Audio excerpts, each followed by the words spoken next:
14 वर्षांच्या वेदांतच्या हत्येमुळे सांगलीमध्ये आधीच संतापाची लाट उसळली आहे। अशातच या प्रकरणातील एका संशयित आरोपीनं पोलीस ठाण्यासमोर विषप्राशन करत आत्महत्येचा प्रयत्न केला, तसंच पोलिसांवर गंभीर आरोपही केले। त्यामुळे वेदांत हत्येचा तपास करणारे पोलीसच आता संशयाच्या भोवऱ्यात सापडलेत। एवढंच नव्हे तर सांगलीच्या लोकप्रतिनिधींनी देखील खाकी वर्दीला आरोपीच्या पिंजऱ्यात उभं केलंय। हे सगळं प्रकरण सविस्तररित्या समजून घेण्यासाठी बघूया आमचे प्रतिनिधी कुलदीप माने यांचा हा स्पेशल रिपोर्ट।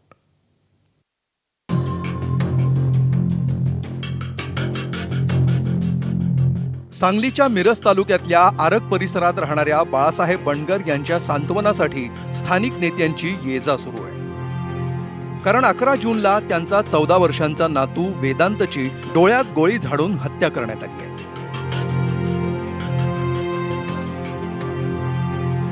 या हत्येच्या घटनेनंतर सांगलीत संतापाची लाट उसळली आहे। सांगली पोलिसांनी बेड्या ठोकलेला निलेश गडदे आणि अतुल वायदंडे या दोघांनीच सूडभावनेतून आपल्या साथीदारासह 14 वर्षांच्या निष्पाप वेदांतच्या डोळ्यात गोळी झाडली।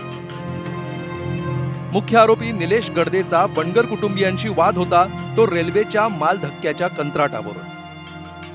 हत्या झालेल्या वेदांतचे आजोबा बाळासाहेब बंडगर हे हमाल कामगार संघटनेचे नेते आणि बाजार समितीचे माजी संचालक आहेत, तर वेदांतचे वडील मारुती हे विद्यमान संचालक आहेत। रेल्वे माल धक्क्याचे कंत्राट लक्ष्मण खरात यांना मिळालंय। आरोपी निलेश गडदेनं खरात यांना कंत्राट सोडून देण्यासाठी धमकावलं होतं। त्यामुळं निलेश गडदेविरोधात तक्रार करण्यासाठी बंडगर यांच्या नेतृत्वात सर्व हमाल जत पोलीस ठाण्याबाहेर एकवटले होते।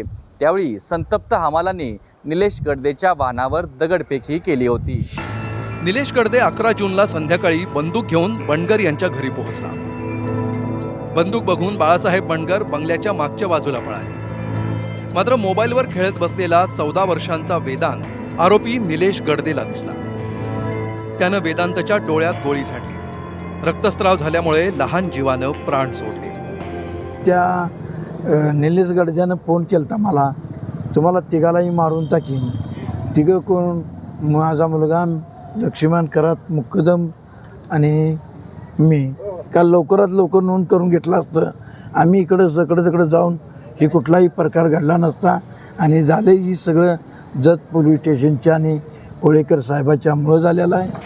वेदांतच्या हत्येनंतर फरार झालेल्या निलेश गडदेला महाराष्ट्र कर्नाटक सीमेवर एका तरुणीसह अटक करण्यात आली। त्यानंतर पोलिसांनी निलेशचा साथीदार अतुल वायदंडेलाही बेड्या ठोकल्या।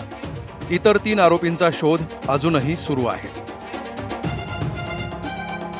या गुन्ह्यामध्ये अतिशय कठोरपणे शोध घेऊन संबंधित प्रत्येकाला अटक करून संघटित गुन्ह्याचा मोका कायदा त्यांना लावा असाही आग्रह, अशी सूचना मी पोलीस प्रशासनाने केली आहे। प्रकरणातील सर्व आरोपी गुन्हेगारी पार्श्वभूमीचे असून यातील काही जण आधीच एका खून प्रकरणात सर्वोच्च न्यायालयाकडून जामिनावर बाहेर आले होते। सागर उर्फ नानासो माणिक चौगुले यानं कवठे महांकाळमध्ये पत्नीसह विष प्राशन करून आत्महत्या करण्याचा प्रयत्न केला। सकाळपर्यंत त्याचं नाव घातले, ते फरार झाला। त्याच्या कटाळून ते औषध पेला, शनिवारी घर सोडून गेला तो आणि औषध पेला तो। जरा काय बरं वाईट झालं, आम्ही पण औषध पिऊन घरबार संपवणार आहे। पोलीस स्टेशनला जबाबदार राहील। कर्तव्यात हलगर्जीपणा दाखवल्याच्या आरोपानंतर जत पोलीस ठाण्याचे निरीक्षक संदीप कोळेकर यांची तातडीनं नियंत्रण कक्षात बदली करण्यात आली आहे। या पीआयला कुणाकुणाचे फोन आलेले होते या संदर्भामध्ये याची सुद्धा चौकशी होणं अत्यंत गरजेचं आहे। आणि दुसरी मागणी मी मुख्यमंत्र्याकडे करणार आहे की सांगली जिल्ह्यातले पीआय, एपीआय, डीवायएसपी या सगळ्यांची आता बदली करणं अत्यंत गरजेचं आहे। गेल्या 6 महिन्यांच्या कालावधीत सांगलीत हत्येच्या 35 घटना घडल्या। बाल गुन्हेगारांचा वापर करून मुख्य गुन्हेगारांना वाचवण्यासाठी पोलीसच मदत करत असल्याचा आरोप खासदार विशाल पाटलांनी केलाय। अल्पवयीन मुलगा काही दिवसानंतर पुढे येतो आणि तो कबुली देतो की तो खून मीच केला आहे। त्या मुलाचा त्या खुनाशी काही संबंध नसतो।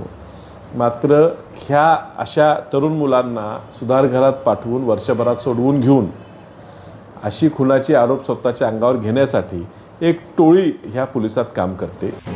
2 गटातल्या वादातून 14 वर्षांच्या वेदांतला काहीही चूक नसताना नाहक जीव गमवावा लागला।